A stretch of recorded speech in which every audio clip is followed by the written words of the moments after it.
Did you guys have any outbreaks in-house? We had a lobbyist that had it. Took 4 of our members to lunch last week. I talked to the lobbyist. So, he thinks, yeah. So we had to do some testing and quarantining until the home county. Well, if you're ready, I'm ready. Oh, okay. Does this work? Okay. Are you ready? Ready. All right, great. We want to, am I looking straight ahead? Paul? Yeah, the camera up there. Okay, I'm like, new camera, so hello, everybody's learning. Good morning and welcome to the first legislative coffee of 2021. It is January 23rd, and this is just a little bit of a different format for us today. We don't have anybody physically in the audience, but we know we've got people that are participating online and that are watching and will watch afterwards. So we thank you for being a part of the process. Today, I want to start out by thanking our elected officials for being here today. I know that you have really not done anything in the first 2 weeks, so I mean, I'm glad that you're just starting slow. But all jokes aside, our elected officials have really been running long sprints every single day. So thank you for taking up part of your Saturday morning with us and giving your constituents an opportunity to ask questions. Regarding the questions, we did ask that those would be asked ahead of time, and so we had emails, and we really had a flood of emails. Unfortunately, we're not going to be able to get to every email unless our legislators would like to be here into the night, and I'm guessing they would not. So we are going to consolidate some emails, and not all emails will be read verbatim. So please don't think if your question is not asked completely in entirety of what you sent in, that we did so in the time with time consideration. I want to thank a few people today and a few entities that are here helping sponsor this particular event. First of all, the Chamber of Commerce for hosting this event, Franklin County Farm Bureau, AT&T, American Legion, Post 60, and the City of Ottawa, and Paul, who is back here and is our IT guru and helps keep us on tap and allows us to bring this to you. We will begin our conversation with allowing our legislators just a few minutes to introduce yourselves and to tell the individuals who are watching about what has been important to you and what do you see on the radar. And then we also ask, while individuals are introducing themselves, that if you have questions, and we will do our best to take all that we can, that you send those to chamber@ottawakansas.org. Again, chamber@ottawakansas.org. And we actually have somebody who is monitoring that email today and will monitor at least through the first half an hour of this event and try and get those in if we can. So I am going to yield to our good Senator Tyson, who can introduce and give us just a few minutes about your view on how it's going this year. Well, great. Thank you so much, Sarah, and thanks for everything you do. I know you work extremely hard, as does all the team. I'm so glad to be here. Karen Tyson, 12th Senate District of Kansas. For those of you that don't know, it covers pretty large area. It's northern Bourbon, southern Miami, all of Lynn, all Franklin, Anderson, and Allen, at least for this year.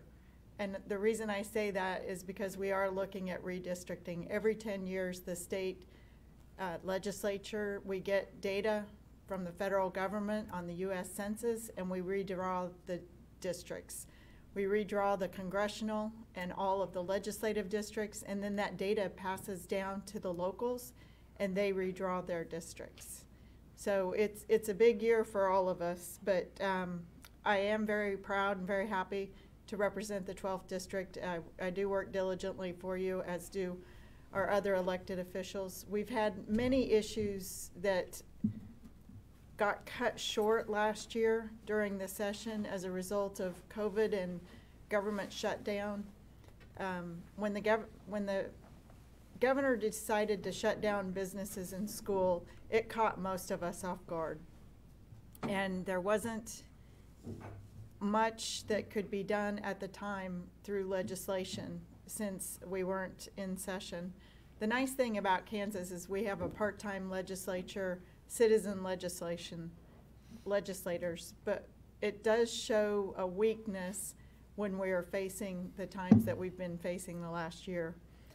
I'm really glad that we have a body that's willing to work together.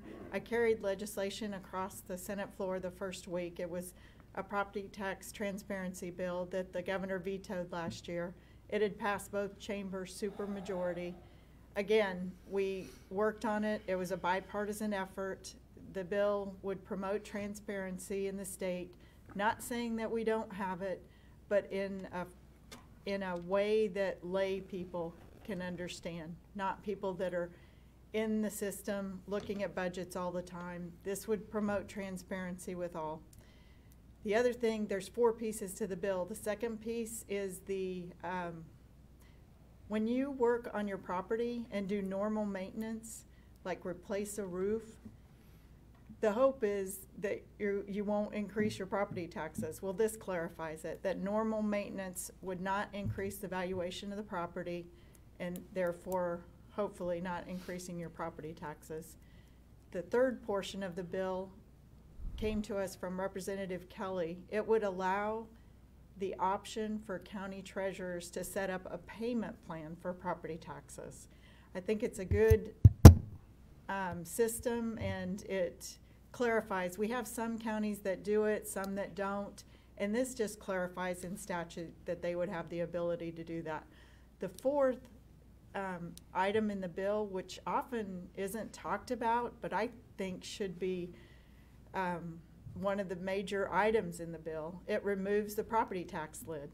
We have heard from locals year after year how it ties their hands, how it's restrictive, and it's inadvertently resulted in property taxes increases every year because they can increase taxes up to the CPI index and then other exclusions. And so the local governments are increasing that and socking away the money, rightly so that they can avoid going to a vote of the people in the future. So they feel like their hands are tied, and I understand that. We listened to it. It was one of the first amendments. I actually offered the amendment, and you guys know how conservative I am. So I just feel like it was resulting in property tax increases instead of letting the local governments do their job. So what the transparency does, it's not a cap. It allows the locals to manage their budgets however they need to. All it does is says, if you're gonna bring in $1 more than the previous year, send out a notice.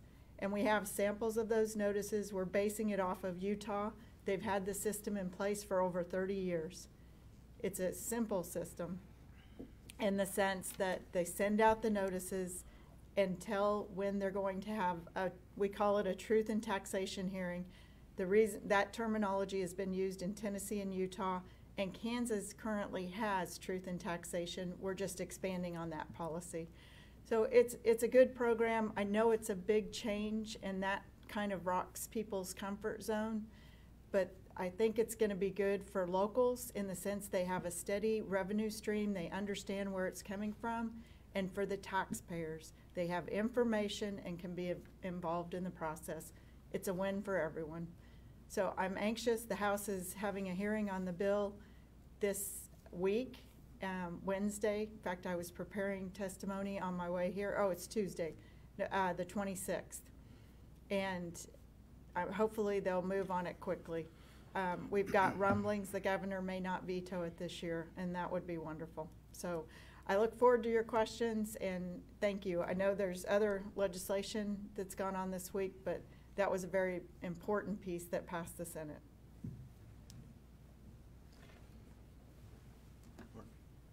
Good morning. My apologies for being a little bit late. Representative Finch, good to see you again. He's seen a lot of me recently on the House floor. We have been incredibly busy. So fast start. Senator Tyson, always good to see you. We haven't worked together much this session yet, but we've been incredibly busy. John, Sherry, thank you guys for all your good work putting this together. Makes life easier, gets it on my calendar, and we're rocking and rolling. We're very short-staffed at the Capitol right now. We're low on legislative aids and other help, so please, please, please continue to make your voice heard. Let us know, email, phone call. We get a lot of them. A lot of them are in form emails, so those Barry's the ones where you guys actually send us some heart-filled messages that help us a lot more. But if you do call, Melba is my assistant. She is incredible. She's amazing. So please, if you're going to yell and scream, please save that for me. In my reffing like last night, I'm pretty used to it. But please don't scare her off. We need her a lot. Before we get into it, I'll do a very high overview on a couple things here. But first, I'm glad to see a little bit of what I'd consider a culture shift. Greg Mast in the Ottawa Herald will recall when I first decided to get into this venture. Perhaps I've lost some of my marbles then and probably still have now, but that was the biggest thing that he printed in the Ottawa Herald, was making a culture that we could be proud of by working together, not just with the other party, but even within our own party. I don't think it's any secret that the Republican has a little party has a little bit of a rift or a divide, if you will, or we don't always agree. But things in Topeka, at least from my front, seem to be going very well. But the same things I'm seeing in the social media world, we are doing a better job. And unfortunately, sometimes things have to get to the worst before they start to get better. And let's hope that what happened at our nation's capital was the worst. Let's hope it does not get worse than that. I hope we've all learned that our words matter, how we talk to one another matters, and whether you love Trump or you hate Trump or somewhere in the middle, he's done some incredible things for our country. And if you think that's because they were very good things or very bad things, he certainly was different than normal. It has certainly changed the way that people are engaging, that we're communicating. So even though he was unique as a four-year term president, some people love it, some hate it, but that 4 years was impactful in our nation's history, and certainly good things are going to come from it, and hopefully if there's bad things that come from it, we will overcome those as Americans always have. So more locally here at home, though, I want to give a shout out, as I always try to do. You'll notice I'm rocking, for those of you who can see me online instead of just listening to my voice, but rocking Anderson County Bulldog gear today. The social media world that I'm talking about, it's been very fun to see all of those photos of our wrestlers in particular, not just our young men, but our young women. They love the sport that we've provided them. They've engaged it. It's helping them grow and become better people. We miss not being there supporting them in person. So thank you for sharing that stuff on social media. Hopefully some of the good things that come out of COVID will be continued online streaming or other ways for those of us who are busy with our other areas of life. But those are the positive things I hope everybody continues to share. So from Osawatomie to Anderson County and Garnett in particular in my district, but even Representative Finch's district, a lot of good stuff we see coming from Linden.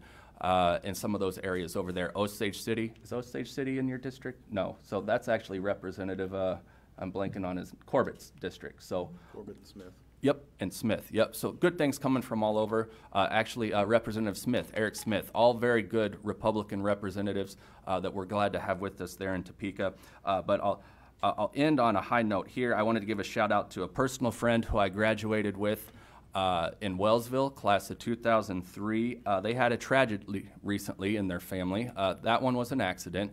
But man, the amazing things that our Wellsville wrestling team have been doing with head coach Kyle Patton, Gage Lechner is the assistant. But they won league for the first time since 1979. I thought I was old. I am old. 1985 is when I was born. But Wellsville had not won a wrestling title since 1979. They broke that streak, got that monkey off their back last night. Great things coming from them. Growth is coming our direction as well, and that includes our wrestling program. We've got an outdated facility there. We don't need the new and shiny necessarily like we see a lot in Johnson County, but that's one of the reasons we fund our schools and support our kids. They've got so many kids that they're bursting at the seams in their little tiny wrestling room that they've had since probably before 1979, frankly. But shout out to them. Political things, I'll probably just yield the floor to my colleague, and then we can answer topics that folks have questions about. Well, good morning, everyone who's listening and watching us on Facebook this morning. Appreciate you taking the time to tune in. Unfortunately, we're not here in the room. Things are much the same in Topeka, where dealing with the COVID pandemic has made things different for the House. I think for the first time in probably our state's history, we have members of the House seated in the galleries at the east and west ends of the House chamber.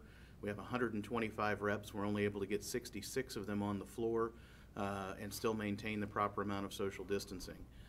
So we have representatives in the west gallery above the speaker's seat, and then we have a number of representatives in the east gallery as well. So we are attempting to do everything we can to keep people safe and healthy. We had KU Med come through and do a review of the House chamber and committee rooms and make suggestions on how we can help keep people safe. And so we've adopted a lot of those protocols and have people socially distanced and a lot of hand sanitizer. We're offering COVID testing to members and staff. And I understand that the governor has placed much of the legislature and legislative staff in that phase 2 for vaccine distribution as well. So a lot of our time has been spent in preparing for and dealing with how to keep people safe and healthy so they can be there to vote and express the will of their districts. This week in the House, we worked on the KEMA extension, Kansas Emergency Management Act. Those things were set to expire on January 26th, and so we had to act quickly to get a bill to the governor. She is, I think, reviewing it this weekend, but it officially will go to her on Monday when the Senate President signs the bill tail, and that gets onto the governor's desk, and then hopefully she will sign that on Monday as well, and we'll have no lapse. If that bill had not been passed as quickly as it was, we would have lost a lot of the local control measures that have allowed for elected officials to make many of the big decisions in this pandemic as opposed to unelected bureaucrats. We would have lost out on telehealth access for Kansans, many of whom are going to the doctor remotely, just as we're having this meeting this morning. And we would have lost out on protections like the ones exercised by the State Board of Education when they said, well, we can't close schools, but schools may close voluntarily if they choose to, and left those decisions in the hands of the local elected boards of education. So a lot of those things would have gone away, and we needed to keep those in place until we can get through the session. And so the bill extends those to March 31st and allows for some more time for various committees to take up issues there. Health Committee will take up telehealth and field of practice questions. Our Commerce Committee is working on unemployment right now, and they've had hearings on it this week. And then our Judiciary Committees will take a deeper dive on the Kansas Emergency Management Act, which, remember, had no provision at all in it for what to do in the event of a human pandemic. It did have provisions for animal pandemics. So we're going to have to update that. It shows you just how agrarian we were in 1974 and that we didn't focus at all on the potential for human pandemics. So we can talk more about some of the other policy measures this week, but I want to make sure we have plenty of time for questions. So I'm going to stop there and thank everybody who organized the event, everybody who's watching and participating today, and look forward to your questions. Thank you so much for that introduction. We are going to begin with questions, and today we have 3 individuals who are moderating. My name is Sarah Kaler, and I am the mayor of the City of Ottawa. And to my left, I'm not sure if it's to your right or left to beginning on it, but is Daryl McCune, and to my right is Lewis Reed. And we're going to begin with Lewis, who will have our first question for today. Thank you.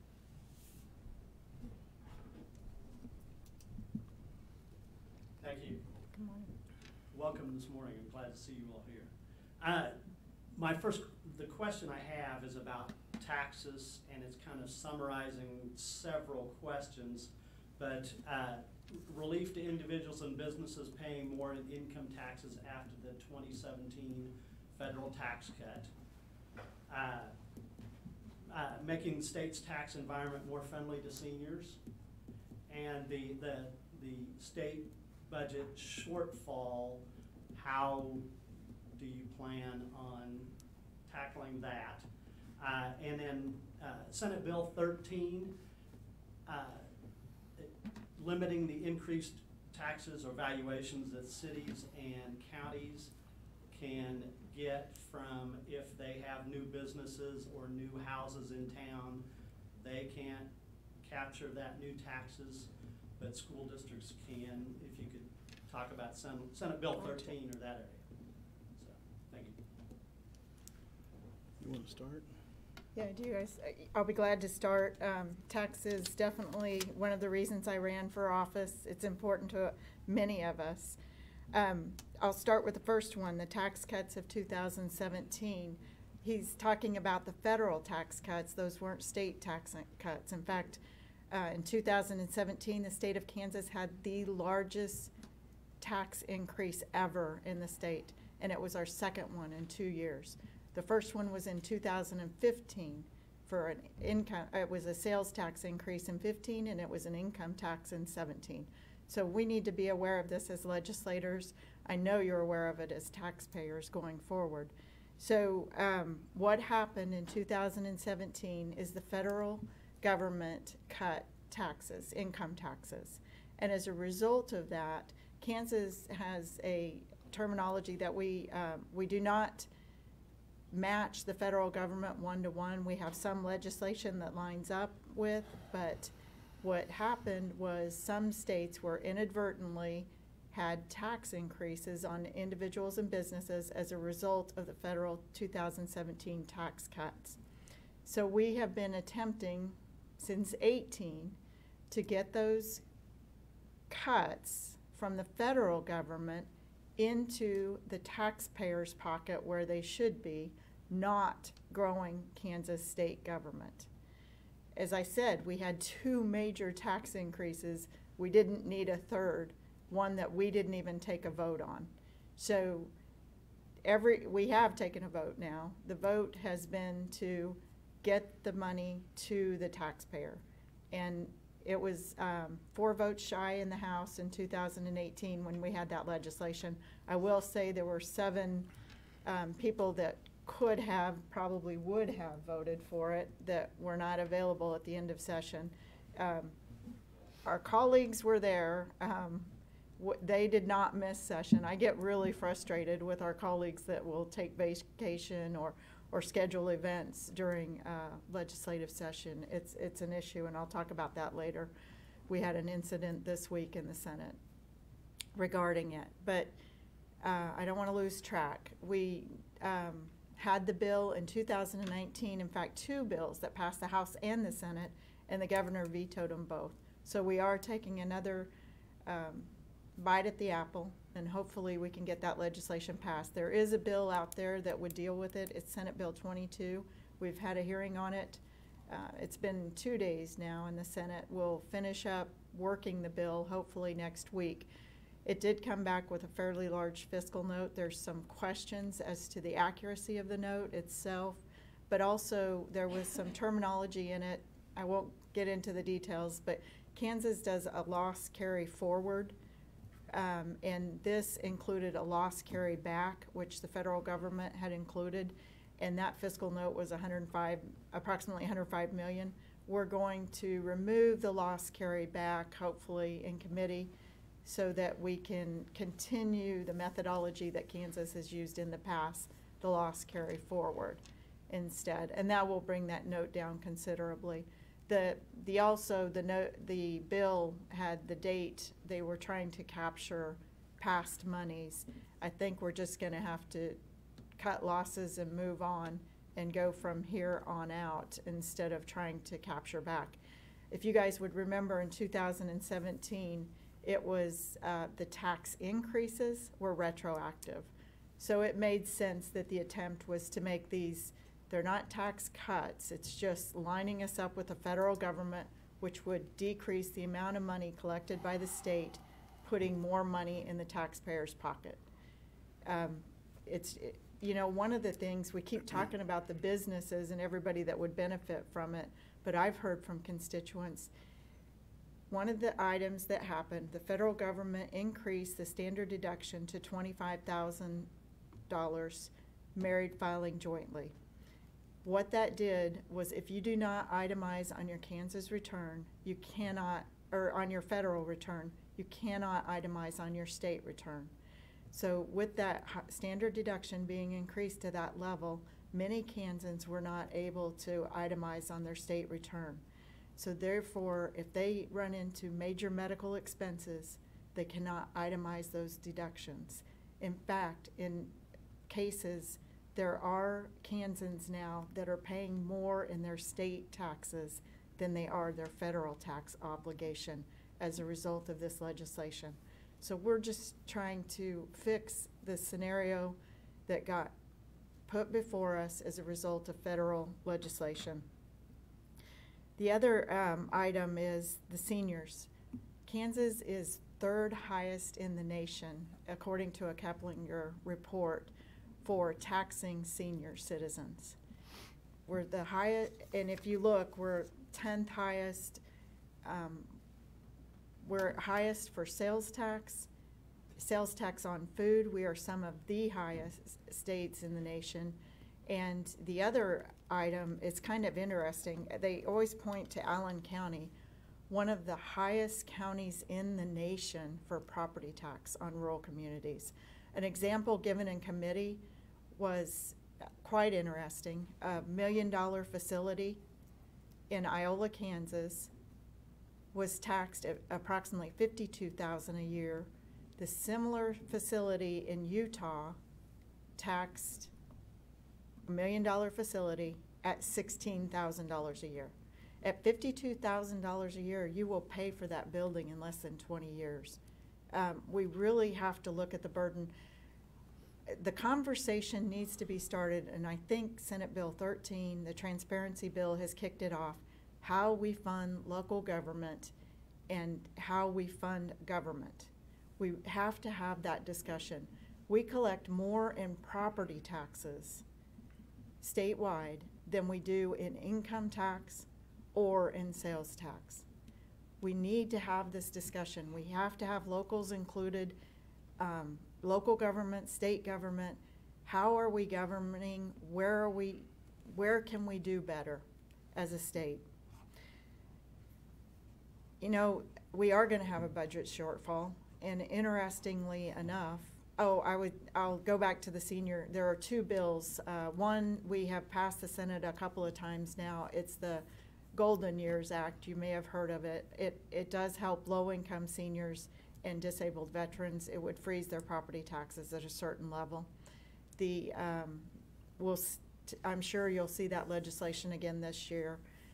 I think what that does is transfers the burden from the local governments of lowering the property tax to the state. The state does make up that difference. The interesting thing is there's another bill that we're going to have a hearing on the 1st of February in the Senate.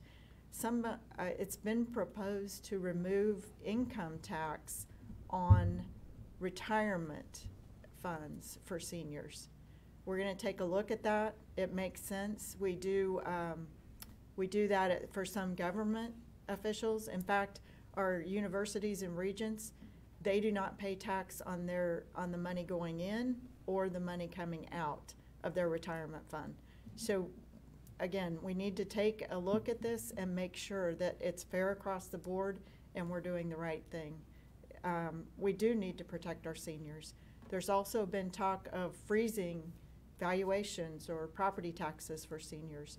We'll start doing a deep dive and look on that. But again, we've got to have the conversation with locals so we don't tie their hands. The budget shortfall, we have had spending increases for the last 3 years. The governor has proposed another one, or 2 years, no, well, more than that. But for the last 2 years under this administration, she has proposed increases, and disappointingly, the legislature has increased her proposal. So we've got to get the spending under control. It's not even a question. And I'll refer us back to when Governor Sebelius was in office and we had these shortfalls. She did take action, and we need that to occur now. We need a governor that steps up and gives us a budget that will be balanced, knowing these shortfalls are coming, and not by re-amortizing capers, putting us back in the red. We finally are starting to get solvent in that effort, and we need to look at that also. I could go on about this stuff. I don't mean to take up all this time with you guys. The other one is Senate Bill 13, the new business and the inflation. Utah does exclude those, but what doesn't get discussed about that is they have the cap. So they have the exclusions, but they limit the local governments to what they can increase to. So what we're saying is we're going to remove all caps. Local governments, just be transparent. Let the taxpayers know. We needed we need a tax increase because we have a new subdivision coming in and we have to build roads, or we need more law enforcement. Just be transparent and let them know. That's what this is about, is transparency. So the exclusions are what got us in trouble with the lid. We don't need the exclusions. We need the transparency and the conversation between elected officials and our constituents. And that's what we're looking for with this legislation. I hope that answered the questions. Yeah, your first question, the notion of what's called decoupling, Kansas has for several years had rolling conformity with the federal government. So whatever the federal government makes changes to the tax code, they've applied to Kansas taxpayers as well. There are times, though, when the feds make significant changes, like they did with the Tax Cuts and Jobs Act that President Trump championed, that it makes sense for the state to reevaluate. Do you want to continue to be coupled to a system if what it does is create an unfairness within your state tax code? And so that is the notion of decoupling. We talked about the standard deductions. It's not because Kansans wanted to change their tax policy, it's because the federal government changed its tax policy. So I think there's a very good basis and a fair basis for the Kansas legislature to take a look at that and say, is that really what we want? Is that what we intend for our taxpayers? And that's what we've tried to do with the question of decoupling. The tax bills that have been vetoed over the last couple of years by Governor Kelly have included food sales tax reductions in the attempt to decouple and also to do some other things to help drive some tax fairness in our state. Reducing the sales tax on food has been part of that. That has been vetoed every time we put it in front of the governor because she didn't like other parts of the bill. But that is something at least the House has been committed to, trying to find a way to reduce that. You'll recall that several years ago, back in 2015, the sales tax rate generally was supposed to come down, and it was left up to fund revenue shortfalls from income tax cuts. And I voted against that because I thought that the promise was that the food sales tax was supposed to come down and that we should honor that. And that did not end up happening. I was in the minority on that vote.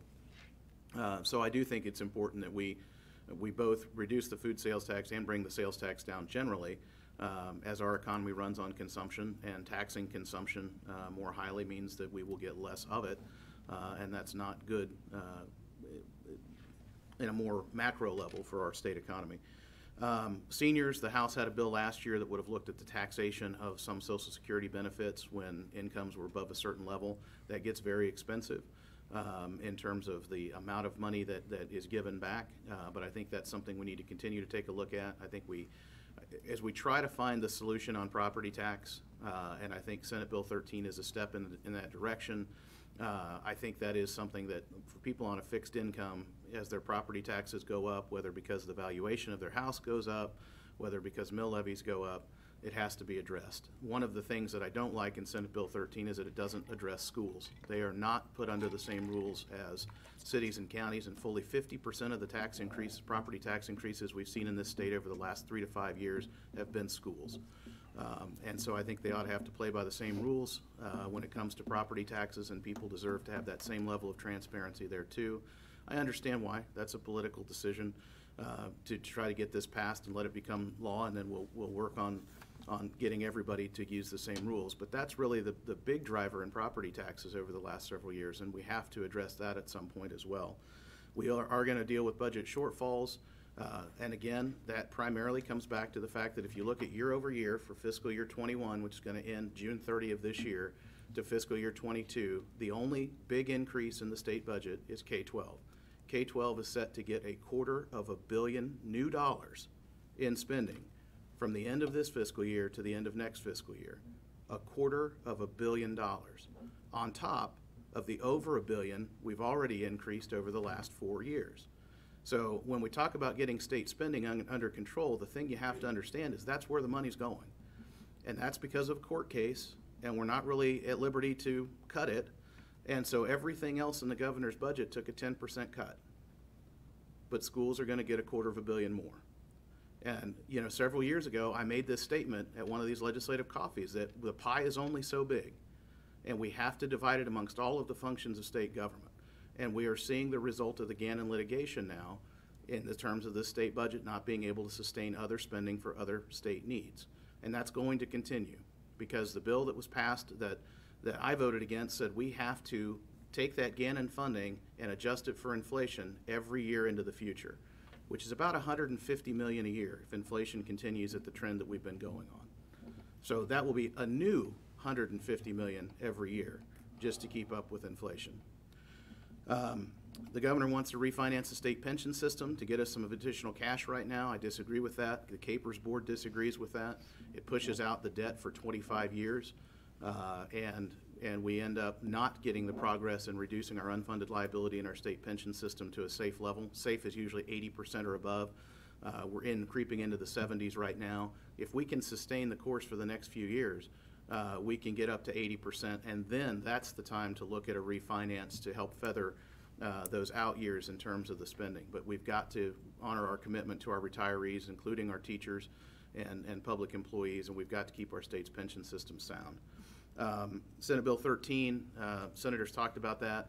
I do probably have a different position on growth. I've worked in local government quite a bit. I think when a city goes to its voters and says, hey, can we have a sales tax to build a new industrial park? And they do that. If new businesses come in, that growth should not count. That's not part of being transparent, in my opinion. New growth coming into the city, there's a cost to extend infrastructure, there's a cost to add streets, there's a cost to add fire and police protection to those areas, and I don't think that that's a function of transparency. I do think the year in, year out increases that might happen to an individual taxpayer's home, that is a function of transparency, and the city should say that. But I think if you have something that's directly attributable to a new subdivision or a new industrial park tenant coming in, then I think that you should be able to show that on the budget and not have to send out a notice if that's the only growth that you have in revenue to the city. So I think that's all the questions. Hopefully we got them. Thank you.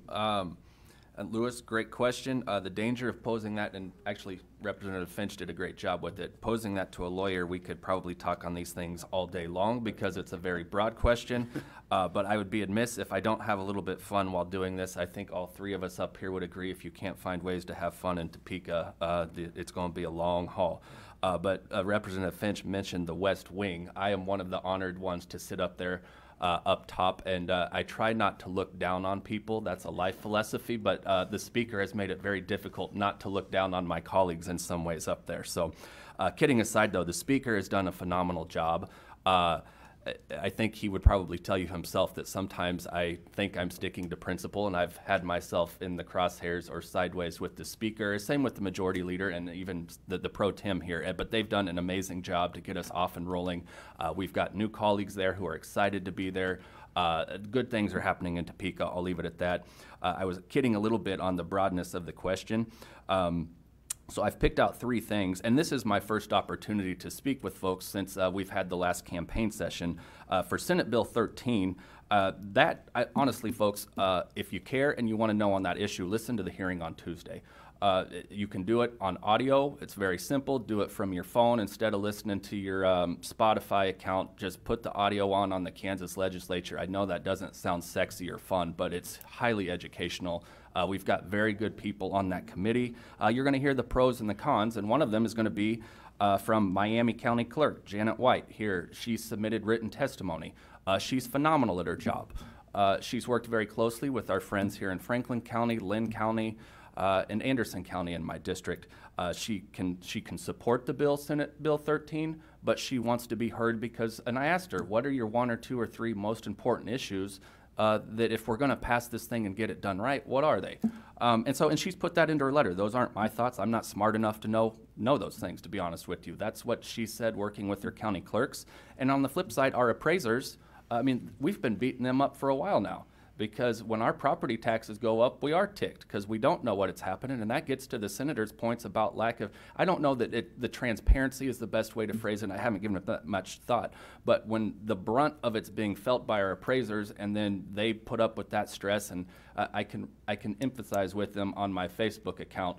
when you're not fully understood, or folks, and they're busy with their own lives, but they're taking the brunt of things, and we're going to be losing more good folks in our government, which I know government's a dirty term, but when we lose them to private sector jobs for more pay and other reasons, that hurts the quality of services we're able to provide. So that's it on Senate Bill 13. Please listen on Tuesday.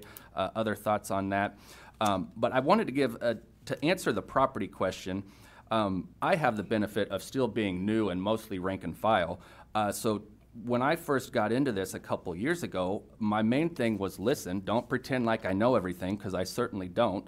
But there are moments on my campaign trail that I will never forget. And I'll make this real life. One of them is a veteran in Garnett, Kansas. It's right off the main drag next to the bridge. If you want to go, actually, I've been by there, and I don't think he lives there anymore, unfortunately. I hope it's not because of the reasons that he suggested, and I hope he's doing well, but I don't know how to contact him. But it was a rickety old front porch on kind of a rundown house, and the gentleman had an American flag flying on his front porch along with the Marines.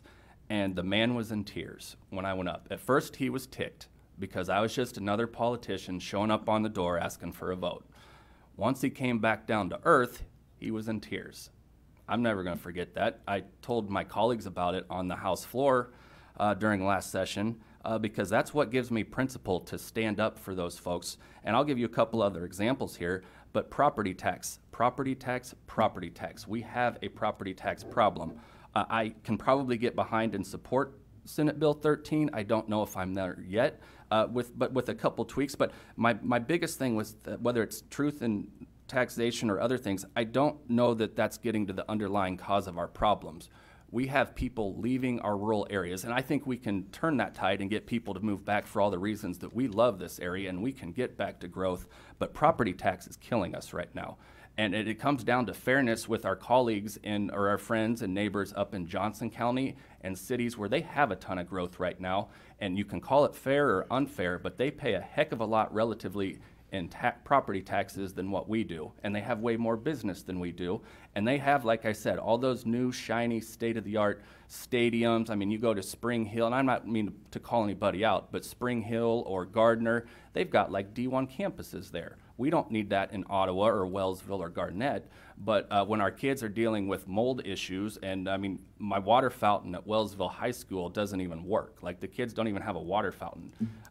But that's property taxes to me. We have to find a way statewide, and I'm not going to pretend that our rural areas don't have issues where we need to improve too. I mean, I go to some of my 1A schools. My mom works at Maridazine Valley High School. God bless them. We love them. Their school's incredible. But those kids are missing out on a lot of opportunities that they would get probably better served at a little bit bigger school with better teachers. And no insult to the folks who are doing there and doing their finest, but there's a shortage. They're struggling. I mean, I've talked to an AD or a principal within the last month or so, and their options for a music teacher right now are keep somebody who is terrible. They would fire them within minutes, but they have no replacement. So do you have a music program, or do you have a music program with somebody who's showing up but not doing their job very well? But to me, that's all property tax, real life stuff. And the last example I'll give on that, but when I knocked doors, there's a lady in Lane, Kansas, and one in Wellsville, Kansas. I will take you to the doors as soon as we leave here if you want to go. They were a similar reaction to the gentleman in Garnett. First, they're angry at me, understandably so, but then they're in tears, crying. And these are elderly folks, because property taxes, their reason was a little bit different. The gentleman in Garnett's was because property taxes kept going up and he couldn't pay the bill, that he couldn't stay in his home anymore. He had no income anymore. He was retired and he couldn't keep up with property taxes. So where does he go from there? I don't know. Family, nursing home. There's not a better alternative, I guarantee you that. But these other two ladies have family homes, and they're at the point where, yeah, they can kind of keep up with the property taxes, but what are they cutting back on instead? Their prescriptions, our prescription price, our insurance problem, statewide problems. And that's where it's real life to me. And that's why I'm encouraged to see our leadership and our body and everybody working together better at the state level. Because there's the old, I don't remember whose quote it was, but when good things happen, they start in Kansas. And I'm optimistic that's what's going on here. And hopefully someday we can get that to our nation's capital, because God knows they need it too.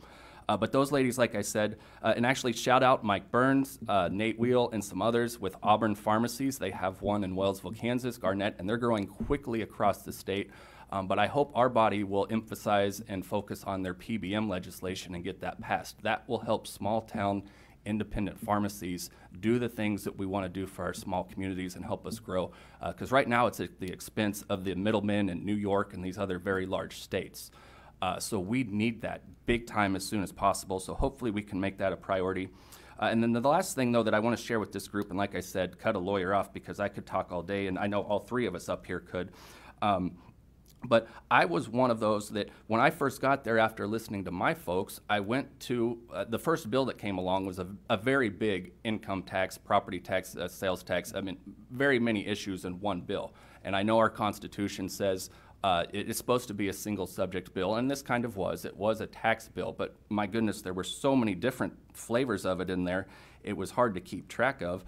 But my point being, when I went to, and I'm transparent. It was the Kansas Chamber, and I went to them and I said, guys, I've read your bill. Here's my understanding of what it is. I told them what my understanding of it was. It looks like it helps multinational corporations. I got nothing against that. It looked like it helped a lot of folks at the upper end of the spectrum. I got nothing against that either. But when I knocked doors, income tax was not the issue I was hearing. It was property tax. And frankly, I kind of pride ourselves on being small town. We don't have a whole lot. There's some. But we're not the upper echelon of Johnson County and Prairie Village and some of our friends that live up there and like that city lifestyle. And I said, I don't think this really helps the people in my district that much. Can we find ways to at least have that discussion or find ways to improve it? And I'll work with you on the rest of it. In fact, you'll probably get most of the meat on the bones that you want, but work with me for my folks, and you can guess what the reaction was if you got any mail over the last summer. They were not interested in that. And I won't name any names, but I know there's colleagues in the Senate and the House of Representatives both who share concerns on that. Of the way that we are treated during primary and general elections is not good for our country. It eats at the fabric because there are lots of reasons to not like me, plenty of them, and there's no shortage of ammo for anybody out there listening to find that stuff. But when you take what is actually the truth and inflame it, then people who otherwise might be lukewarm or could at least tolerate me now hate me. And then I go to their doors and they're ticked at me because I sent them 30 mailers and called my opponent in the primary a rhino and this. I'm like, guys, I had nothing to do with that. In fact, by law, I'm not even allowed to know that's what's going in the mail. Like, that's the stuff we've got to change. And I know that's a bit off of property tax, but it's not either, because when the Kansas Chamber sends that stuff out about me and I want to work with them on property taxes, I don't hold grudges. I have an open mind with them this session. I told them that. But, like, you know, when you're in the back of your mind when you go to vote on these things, and we mentioned the bill about that the governor vetoed last year. She absolutely vetoed it. That was one I was outspoken. I voted no loudly for my district, and I'm glad that the governor vetoed that one. Not because I think decoupling or the other things were a bad idea, but the procedure we got to get there, that it didn't align with what I think my district would support. So I'm hopeful we'll get a lot of those things done because it would help growth. Decoupling may be a good thing, but again, until we focus on, and that's why I'm very glad that Senator Tyson continues to push very strongly. She bust her tail to get this property tax issue to the forefront, and I'm optimistic we will get Senate Bill 13 done in a manner that works for Janet White, our Miami County Clerk. She's a neutral on it right now. She doesn't want to oppose it, but she's also not supporting it unless, like, timing was the big issue, I think, for her. And then there was some cost concerns. Miami County, not so much maybe as Johnson County and others, but if we're going to mandate something from Topeka, who's going to pay for it? So that was just some of those things. And again, I don't want to get into the weeds on those. I've already talked way too long. But those are kind of the whole picture scene of, like, we've got outstanding leadership on my left here, and I mean that 100%. But as we continue, I mean, I don't want a career in this thing. So hopefully as we find ways to encourage other folks like yourself sitting in here and out there listening, like, make it worth their while, improve the quality of their experience so that we continue to bring the best leadership to Kansas that's best for all of us. So, Louis, that was way too long of an answer, but maybe the next question will be a little bit more narrow and I'll keep my answer more focused. So. Okay, I'm going to keep my mask on and talk loud. I'm old and I worry about being in a room full of folks without masks on. There you go. So, and my question has to do pretty much with vaccine. I'm trying to make it to when I can get a vaccine, obviously, which hopefully won't be in the too far in the future. My wife and I both. But right now, if you look at the vaccine rollout in Kansas, and I spent probably an hour and a half on the phone yesterday talking to the Franklin County Health Department, talking to the people at KDHE about this whole issue so that I would have the best and most current information for today. And right now, it looks like it's a chaotic mess, if you want to know the truth. And I think it stems from the lack of leadership and accountability at the federal level. We haven't had that, and Kansas is suffering as a result of that. And so I think somehow we need to come to some kind of a bipartisan agreement together on how to make this work better. Because right now we have Franklin County that has a sign-up sheet that you have to fill out to get on, which is fine, and I think that's a very organized way that they're doing it here, and they're doing it by age. But you go right south of us down to Anderson County and the group of counties that are down there, they're not gonna have any kind of a sign-up. They just said we're just gonna do a free-for-all. Just come in and get vaccinated. When we get to phase 2, we're gonna announce it, just come in and get vaccinated. That's like a 180 degrees difference. And that's the federal level fault? Well, you have to add no direction. Okay. Okay, so I'm just telling you. Okay, so, and so in Johnson County, their online system is totally crashed.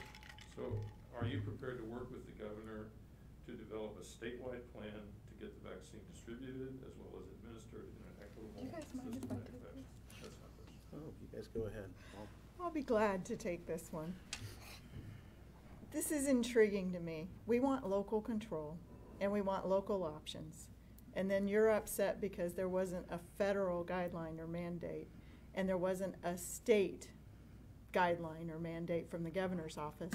I'll tell you how frustrated I am with the vaccine. You pushed a button here that you didn't realize. Not one vaccine was sent to any state hospital in Kansas, including Osawatomie State Hospital. Now, how productive is that? Went to the prisons, went to different counties, and the rollout didn't make any sense at all. Miami County, 100 vaccines. A county in south central Kansas had more vaccines than their population. Now, you explain to me how the governor decided to send those vaccines out. I get that it's not going to be perfect, that it's under an emergency, but that just doesn't even make sense, especially Osawatomie State Hospital. We finally were able to get vaccines. The staff has had them over there, but it took constituents reaching out to myself and others in order to get it done. And yes, we're willing to work, but every time we disagree with something that the governor does, she cries foul and cries partisanship. To me, and I'll give you an idea of how I work. I'm a software engineer by trade, a rancher. The property tax legislation that we're talking about, Senate Bill 13, the majority of that resulted from me listening to constituents. These stories that Representative Samsel have heard, I hear often. Do I pay for my property tax? Do I buy food? Do I buy medicine? It was breaking my heart. So I took action. We formed a team. We went around the state, statewide, and got input from appraisers, from county clerks, from commissioners, from all stakeholders in the process. And we came up with the best solution. I'm not crying foul or partisanship. I'm working with all parties involved in order to get a solution for the state of Kansas. And that's what we need to do. We need to stop. Every time we disagree, she cries partisan, or her party cries partisan. I was called out on the floor because I voted against the resolution for the governor's emergency powers. I made a motion to restrict those powers for human pandemic, not animal. And they cry partisan. It wasn't about that. It was about getting the best solution for the problem that we're facing. I did not vote for the emergency powers.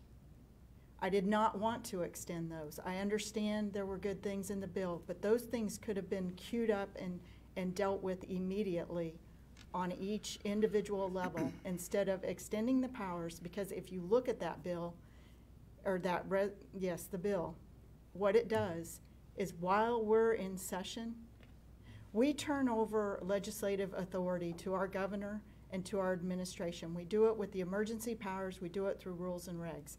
And when we turned it over to the governor on emergency powers, we saw the abuse.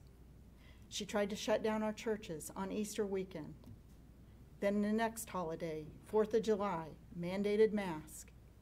I know the masks are controversial, but I've been told by doctors they make some politician feel good. I just do want to work together as a team. I want to stop the partisan, and I want the best results for Kansas. That's what we need. That's what Kansas demand, and that's what Kansans deserve. So yes, I'll absolutely work with her on a solution. I wish she wouldn't have listened to a taxpayer-funded lobbyist last year when they asked her to veto the bill on transparency. I don't know a better word for it. It is making the process transparent, and it is helping local governments. It removes the lid, and that's why, okay, let's put the new construction in, then let's do like Utah. We have a cap, we have a lid. You can't have the best, I would rather make it transparent and leave the lid off. And I think that's what most Kansans will ask for. We're reasonable. I know I digress, but this is so important that we do work together as a team, that every constituent is important. We're going to have differences. We're not going to agree 100%. I don't agree with my husband 100% of the time. I love him to death, but we have the best debate and we get the best household as a result. And so let's do that for Kansas. I think there's been some widespread and I think rightly deserved criticism of this administration for the vaccine rollout. To your question, would I work with the governor? Absolutely, to try to get vaccines to those who want them. The reality of this situation, though, is that we exist in a system with 3 branches of government that do different things. Distribution of vaccines is an executive branch function that the governor is responsible for, and her administration has failed in the initial stages of getting that vaccine out. The federal government, right, wrong, or indifferent, said we're going to allow the states to tailor their solutions in terms of distributing vaccines, and what we saw from the beginning is that other states picked up the ball, got those vaccines out much faster, much more efficiently to their populations, including our neighbors like Missouri, and had far higher vaccination rates. And we were told at the beginning it was a reporting problem, that they just weren't reporting in. But then we come to find out that counties like Osage County, which is in my district, didn't have a single dose of vaccine distributed to the county. And when their health officer took to social media to make that known, the administration immediately ordered KDEM to load up a truck with vaccines and head out from the Armory to Osage County. After they had publicly said, no, the vaccines are there. They weren't there. There has to be a level of competence in executive branch agencies to fulfill the mission. That is not legislative. There's no bill that I can draft, there's no bill that we can pass that will make vaccine rollout happen. And there's no bar that the governor or anyone else in the executive branch has pointed to that's being put in her way by the legislature that keeps those vaccines from being distributed. So fundamentally, will we work with her? Yes, we absolutely will. But she hasn't pointed to a single thing the legislature needs to do to make the vaccine rollout go more smoothly.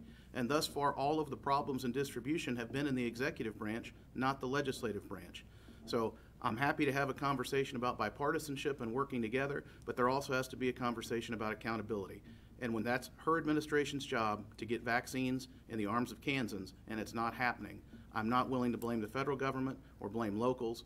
We got to put the accountability where it is. And in this case, it's with KDHE and KDEM, and it just simply didn't get done the right way. Yeah, and thank you for the question, Darrell. And actually, I'm excited to work with your new leadership. Lisa did an excellent job.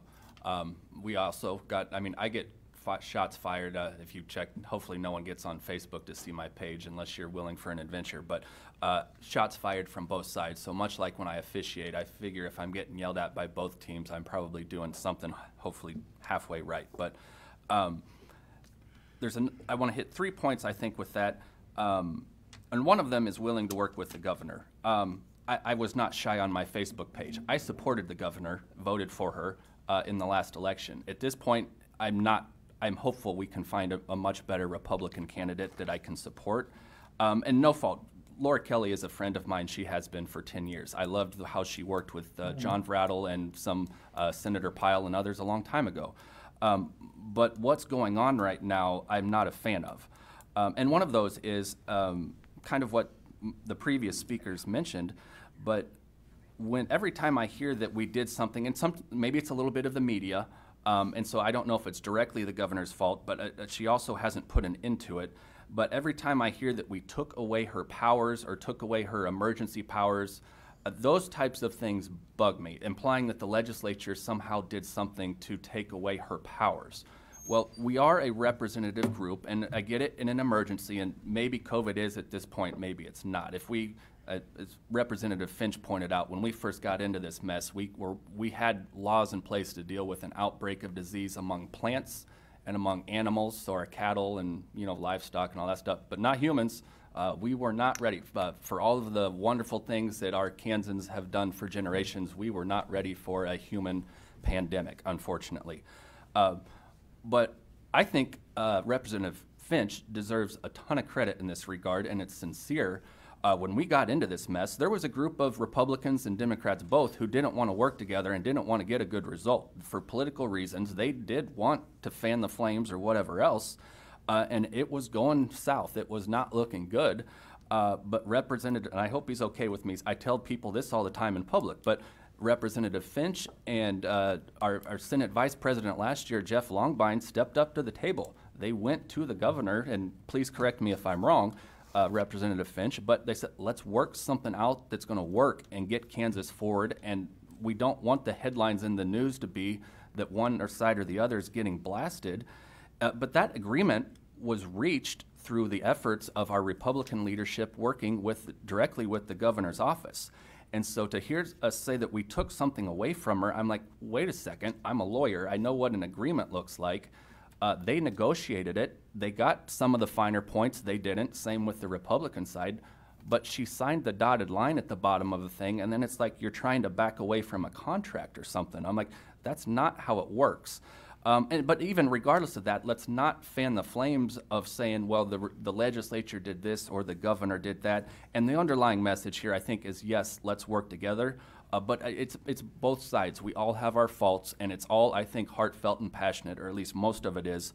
And not to go off on my keyboard warriors that are online on Facebook or Twitter or wherever else, but it's like just this morning, somebody blasted me for the value them both stuff yesterday. And I'm like, wait, like Paul Harvey, make sure you've got the full story or the other side of the story, because the vast majority of people I work with are good, decent people. And that's like, hopefully Lisa Jewell's okay mentioning, but she's done a tremendous job. And some of us have, like, she gets a little bit more, her emotions are a little bit more passionate, which is outstanding. It's awesome. I have the opposite problem. I've been beat up on for so long as an attorney in civil litigation. My emotion is probably often too low. My passion's often too low. But those are the types of things I think we can work on. I'll wrap up my answer here. But vaccine rollout was one of your questions. I won't hit the base. And I want people to understand, though, that our schedules are much like your own. You're very busy people. So are we. And so part of that, though, is like, trust the people that we put into office. Like, let's be slower to question people's motives. Like, I was at the Capitol yesterday. God decided to wake me up at 3 in the morning for reasons I'll never understand, but actually I kind of do after I was able to put together a 6-page thoughtful explanation of my vote. Not because I think I'm right and it was done in too much of a hurry, but I want people to get a better picture of what all of us actually go through as we think about these things. And so hesitate before you blast us on Facebook that we are doing these things the right way. and our schedule's a little bit crazy. And yes, you may see us out doing my things. I actually need to learn more about probably what Senator Tyson's and Representative Finch's and whatever their people do in their hobbies, because they hear about mine all the time. It's officiating. That is my happy spot. Like if you take those 3 or 4 hours away where that's my peaceful place on earth, like I'm not gonna have my sanity, and maybe I already lost it anyway. But like that's what I need. Some people it's hunting, some people it's other things. And then you mentioned chaotic mess. That's where, yes, it is. I don't know the details on that. That was my point with my schedule. The way our legislative session works, we are assigned to committees. We spend tons and tons and tons of our hours on those things.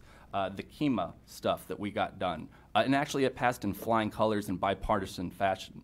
The thing I'll try to make this my final point. But when we worked that deal out with the governor, to show that it's true bipartisanship fashion, there was an equal proportion of Republicans and Democrats alike who not only supported it, but also an equal proportion who opposed it. To me, that shows it's probably a pretty good product when you've got R's and D's on both the yes votes and the no votes. So with that, I'll close out, but let's do work together. Takes everybody to tango. And then for those individuals listening at home, if you are fired up about something and passionate about something, let's all work together and help. The gentleman that I mentioned this morning blasting me on value them both amendment, I'm like, I hear you. This constitutional amendment may go a little bit too far, actually, in some ways, because if it reaches too far, and actually I listened to my colleagues yesterday on the House floor. There are not protections in there constitutionally, and you can say this is a good idea or a bad idea, but until they feel like they've had a fair procedure and fairly been heard, their fires are gonna continue to burn. So my point with that being, I hope that our Senate colleagues will carefully consider what their complaints are. And I don't know the answer, but like if there aren't exceptions, for example, in the Constitution for some of the worst circumstances we can imagine, rape, incest, or other things of that nature though, but and maybe it doesn't belong in the Constitution, but they're scared that if it's not, and if we have to rely on the U.S. Constitution and all those other issues, and if it's only by statute, they're afraid of what majority rule could do instead of 2/3 majority rule. Those are the things that continue to not help us work together and feel like our voices aren't being heard. So that's why I shared all that stuff. Again, I apologize for the long answer, but I hope it helps. Representative Samsel, thank you for actually leading me into the final question of today. And so if our elected officials would give just a few minutes or just a short little response, and trust me, I understand you have lots to say about this, but we'd like to hear from you on HCR 5003. Yesterday there was some lively debate and some movement on 5003, which Representative Samsel also referenced as the value them both, which you'll hear for both, but 5003 there's regulations on abortion. I'm interested in your stance on this concurrent resolution. I'll go first on that. The lawyers. I'm not going to talk about property taxes. HCR 5003 is called the Value Them Both Amendment. It's a result of a Kansas Supreme Court case, Hodes and Nauser versus Schmidt. Hodes and Nauser are a pair of doctors. The Schmidt refers to Derek Schmidt, the Attorney General. They challenged the state's dismemberment abortion ban.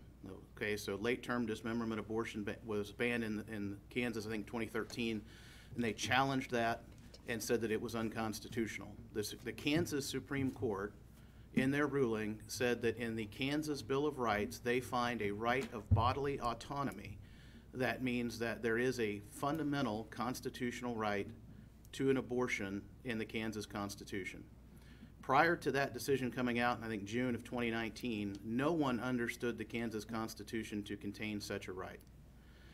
In our system, when the Kansas Supreme Court makes a ruling regarding the Kansas Constitution, it is final, subject to one other appeal, and that is to the citizens of the state to decide whether they agree with that decision or whether they have a different interpretation of what the court and others routinely refer to as the People's Constitution. So HCR 5003, if it's taken up and passed by the Senate with a 2/3 majority, would put on the August of 2022 ballot a question to the voters of this state whether or not they believe that the court got it right and there is this new fundamental right to an abortion that no one knew about until 2019, or whether they want to go back to the way the law was prior to June of 2019, with the state being able to enact reasonable restrictions on the practice of abortion in this state. Since 1997, there have been 23 laws regulating abortion in the state, including parental notification for minors, including clinic safety standards and basic health standards. And all of those, 23, I believe, have passed on a bipartisan basis, supported by both Republicans and Democrats. After Hodes and Nauser, because it's a fundamental right that the court found, strict scrutiny, strict constitutional scrutiny applies, meaning that's the highest bar that legislation is reviewed under by a court. And in most states where a fundamental right has been found and strict scrutiny is applied, most regulations are struck down. And so if the public decides that they don't want HCR 5003, the Value Them Both Amendment, we'll go back to that strict scrutiny standard, and it's likely that most of the restrictions that have been passed over the last 20-some years in Kansas would be struck down under the strict scrutiny standard. So this does not ban abortion. This does not say that a woman cannot get an abortion in Kansas. It does not overturn Roe versus Wade. It simply allows the voters of this state to weigh in at an election on whether they believe the Kansas Supreme Court got it right and whether the Kansas Constitution contains a fundamental right to abortion. And I was supportive of it. I am pro-life. I do believe that the regulation of the practice of abortion in this state is something that is reserved to the people's representatives and senators in the Kansas legislature. And I believe the way the system has been working over the last several decades, showing in the terms of these bipartisan bills that have been reached, I think it works. I think we should go back to the pre-Hodes and Nauser understanding of what the law is on this point. And I understand that people feel passionately on both sides of this issue, but I think they should be the ones who decide this, not 7 justices in the Kansas Supreme Court reading a new right into a constitution that's been around since 1861. I think the voters should get to decide whether that right exists or not. Thank you. Well said, Representative Finch. I will start with, I am a proud member of Kansans for Life. This gets a little bit into process and procedure. I've spent a total of about 2 days. That's not even fair. That's probably an overstatement. Our Judiciary Committee has been so busy with KEMA and other things, like the bills will speak for themselves. I can't do them justice here, but my schedule that I can make time and find time to focus on these very important issues on both sides and multiple sides. It's not even a 2-side issue.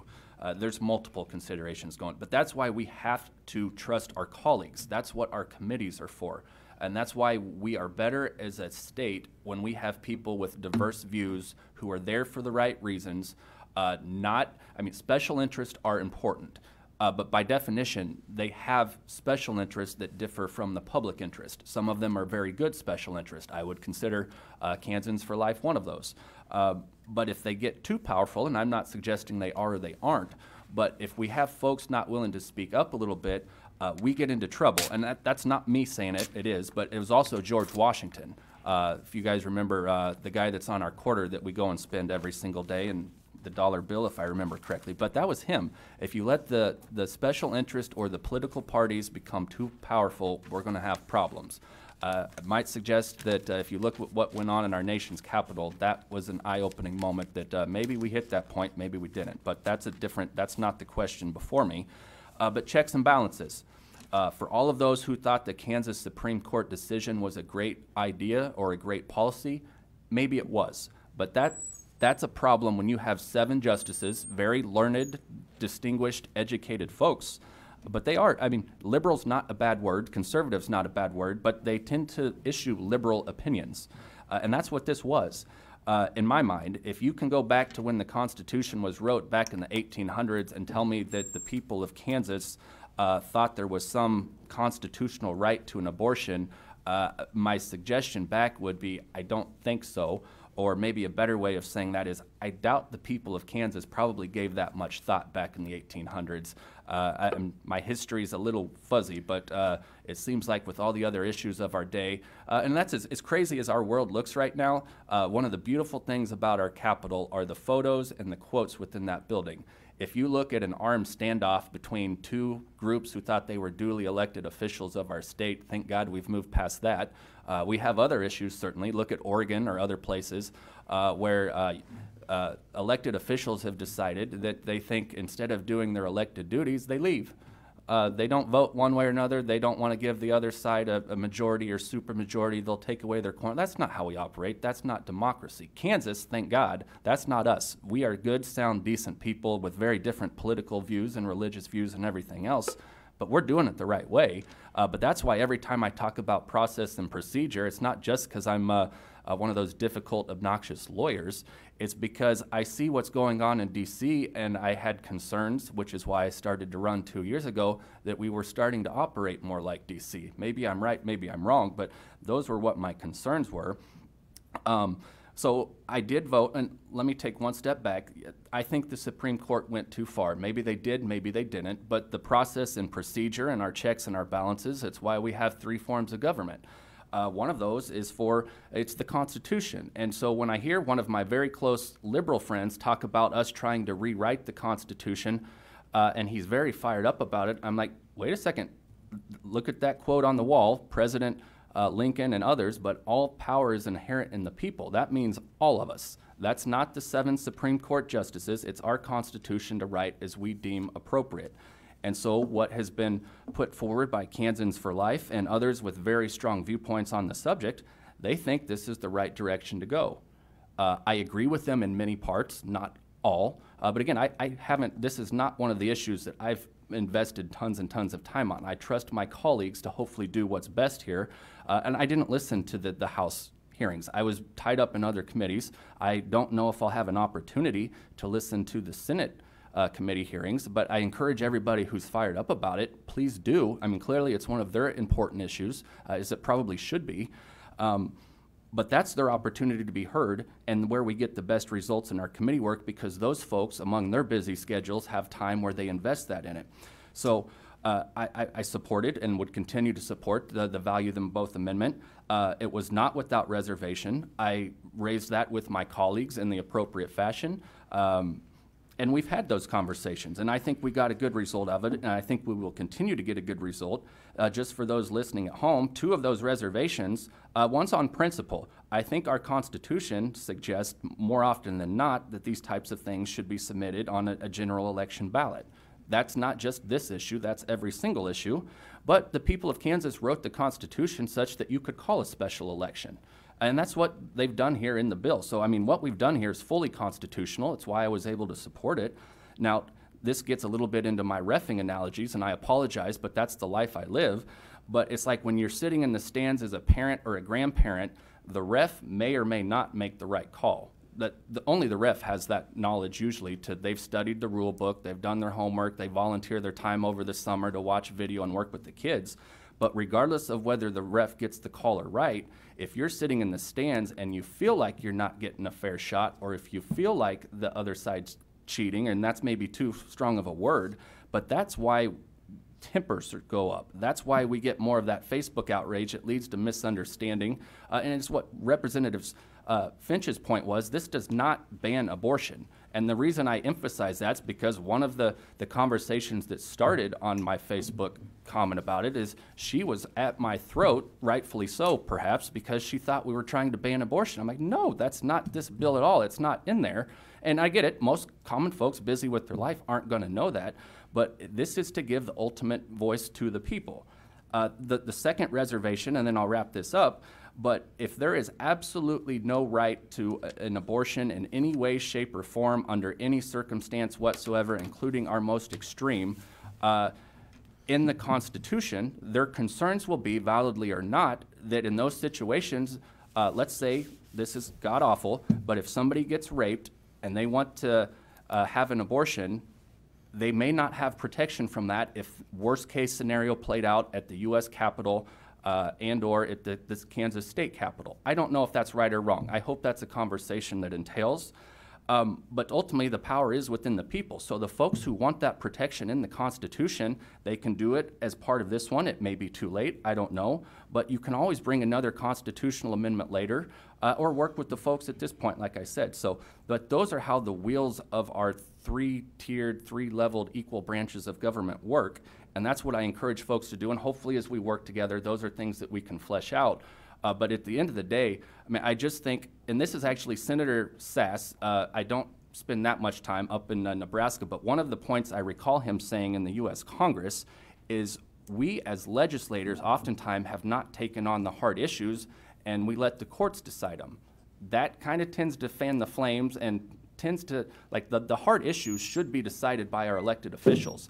I would put the difficult issues in the hands of my colleagues in Topeka every single day before, just because you get broader diversity and other things, then you're going to get, in many ways, I shouldn't say every single one, like constitutional issues may require legal scholars, trained professionals, but the hard issues, let's try to get them right as best we can, including getting into some of the reservations or details on value them both. And then if we need the courts, they're there, but the courts are also busy with the daily things of our life and all the other problems. So again, that's my third very long-winded answer, so I apologize for that, Sarah, but I'll wrap it up with that. Thank you. Sure. The question's not the question. I know that it's an abortion topic, and that's what the issue is, but as the good representative said, nobody thought that there was a right to abortion in our Constitution until this ruling. And so I would say that the court used the word rogue in their opinion. They said that they were not a rogue court at that time, and I most certainly disagree with that. So this just allows the voters to say, where does the authority lie with the Kansas Supreme Court or the legislature in deciding abortion law? And you, the voters, will be able to make that decision in August when we put this on the ballot in 2022. So thank you. And I'm going to touch really quickly on a school, and then I know we need to close. The school transparency, it was said that the schools aren't included. The schools are included in the sense that they are on every single report now that goes out, every notice that goes out. They are included, and so is the 1.5 mil. They do not have to have the hearing at this point. Hopefully at some point that will be discussed. But with the Gannon lawsuit, we just didn't feel that it was appropriate to touch it. The other thing that is included on every notice is the 1.5 mil the state collects. So we did improve that also. This is just people trying to kill the bill and trying to weaken it. So I'm hoping that we can push it forward and get some good legislation this year. I thank you guys. I talked a little bit, I know elections were mentioned. We've got election laws coming. And I will tell you that one of the things we need to look at is dark money before we pass this resolution, so that we don't have out-of-state money pouring in to decide our election. Kansans are deciding it. So I thank you guys for hosting today, and thank you for all you do. It's a team effort, and I enjoy being a part of this team. Thank you. Sarah, may I add one very brief comment, please? But through all my long-windedness, her point, it made it resonate. But my point being on who gets to decide, is there a right to an abortion in the Constitution? I don't think that should generally come from the 7 justices, notwithstanding that they're very learned. To me, a better way to approach that would have been offer a constitutional amendment saying that there is a right to an abortion, and it's probably not going to be that general and broad. You're probably going to have to get down into the weeds a little bit and flesh that stuff out. But as a direct response to the Supreme Court taking it on, and it's the same thing actually they did with education funding that got us into the mess that we are right now that Representative Finch talked to us a little bit about. And there's fault to be had on all sides, but had an amendment been brought saying, you know, maybe in some circumstances there is a right to a constitutional protection, I mean, that's my point being, though. It's generally, let's work on the Constitution as all Kansans instead of just our 7 friends that are in the Judiciary Building. So, thanks. Yes. Just one point of clarification for one of your commenters, and because the August primary has now been declared a special election in this resolution, if it passes, every voter, unaffiliated, Republican, Democrat, third party, anybody will be able to vote in that election and have their voice heard. Thank you. Yep. Thank you for that clarification. We have dealt with a lot of topics today, and I really want to thank each of you for being here. Before I do that, I do want to just do a quick little commercial that now through the end of Thursday is the Chamber Annual Banquet at Primetime Grill. There is an auction going on there, and so please go out and dine out there and then bid on your favorite auction item. I do want to wrap up by just saying I overwhelmingly feel blessed that we have veterans that are serving us under the dome. The pace of this session has been lightning fast, and I can only imagine if you are a freshman legislator how your head must be spinning to adjust. And so we are blessed as citizens to have you who already know what's going on and could hit the ground running. So thank you for your service. I certainly want to give any of you an opportunity to kind of wrap up today if you would like. I do want to highlight that we anticipate having our next legislative forum on February 27th and then the following month on March 27th. Those are anticipated dates, but if you'd like to pencil them in, we would love for you to join us then. So I'm going to really leave the floor open for you if you need or would like to address us for just a short closing comment. If not, we're going to close out today and thank individuals for sharing their time with us. So please, thank you so much. Thank you. I would just reiterate the thank you to everybody that hosted, the flexibility of the current situation we're facing, and all those listening. It's I love the feedback when you're in the audience, so we really miss you being here today. But appreciate and want to hear from you. Email, call us. We represent you, and we're working hard to do that. So thank you, and thanks for all your support. I'd echo thanks to everyone here today, everyone who's watching along at home and takes the time to participate in our democratic process. We do appreciate your emails and calls, and we do want to know what you think, and even if we disagree, we can share and discuss. And that's what we need to get back to in our country, is being able to disagree without being disagreeable, to have conversations about policy issues. As you've heard today, there's things we disagree on. Doesn't mean we don't agree on the common goal to make Kansas the best possible state it can be for the people here, and we want to continue to do that. I'm honored to be your representative in Topeka, and thank you for the opportunity to come today and have our voices amplified to share what's going on in Topeka with so many who are watching along at home. Thank you. If I may real quickly too, thank you. You reminded me, please contact us if you're having a problem with the unemployment system. Yep. It is a major issue. Fraud is a huge issue in the state right now. So please reach out to us, and we'll do what we can to help. And he's right, this is a team effort, and we do work well together. So thank you, guys.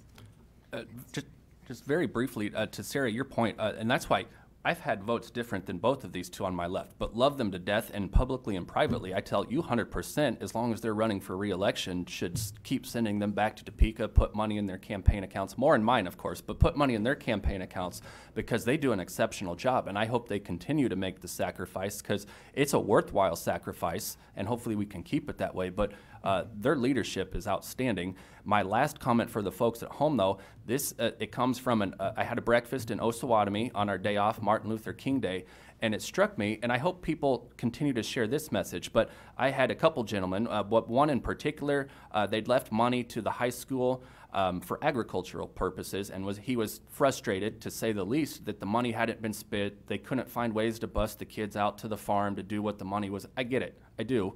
But was very, very bitter with our schools at that point, to which my suggestion was, and I'm glad we had this conversation, he doesn't have any contacts. He doesn't know the administrator. We have wonderful folks in our education system. And education funding is an entirely different topic in some ways, but I hope folks know that we 100% back our educators and our students themselves as people. But for those individuals like that gentleman, I encouraged him, reach out to any one of us here that's sitting up here or anybody else in the school. Find ways to connect, because if you want to work with, I mean, much like the practice of law, our education system, we're all better off when the people who are knowledgeable, whether it's farming or welding or art or music, having them get involved with our teachers and our kids, because they're struggling right now, much like a lot of the rest of our society. But it's better for their mental health, their physical health, and frankly, it's rewarding. I mean, that's part of the reason I've been criticized for focusing so much on kids before, but that's the most rewarding part of my job in many ways, is seeing them grow and develop and become the next leaders for our next generation in all the different areas. So certainly, God knows, like I said earlier, I have all kinds of problems, but that's kind of feeling like leaving the next generation with what your flaws were and helping them overcome those types of things. That's the best part of this job, and a large part of the reason why folks keep coming to Topeka. So thank you guys for putting this together. Thank you to my colleagues on the left. It's an honor to serve. And thanks to the folks back home. We look forward to seeing you again on February 27th with our next legislative forum. Thank you. Thank you.